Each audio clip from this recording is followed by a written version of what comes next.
حضرت امام مجدد رفسانی رحمہ اللہ تعالی، ایک واقعہ کرتا ہوں۔ حضرت امام ربانی مجدد رفسانی رحمہ اللہ تعالی اپنی کتاب مکتوبات میں جو نہایت خوشخط چھپی ہوئی ہے لکھا ہے کہ مجدد رفسانی رحمۃ اللہ علیہ کہہ رہے ہیں، اے اللہ، جس کو تو کافر کہتا ہے یہ مجھ سے اچھا ہے۔ ہر کافر، فرنگ، ملحد اور زندیق کو اپنے سے بہتر سمجھتے ہیں۔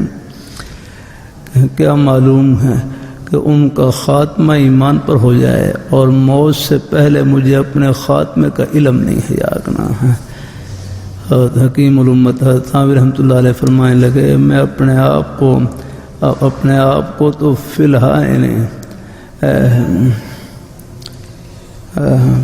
الحال ہر مسلمان سے اپنے آپ کو کم تر سمجھتا ہوں، اور انجام کے اعتبار سے فی المعال اپنے آپ کو ہر کافر سے بھی کم تر سمجھتا ہوں۔ کیا معلوم کہ کافر کا خاتمہ اچھا ہو جائے، ایمان پر خاتمہ ہو جائے، اور مجھے اپنے خاتمے کا علم نہیں یاد رکھنا۔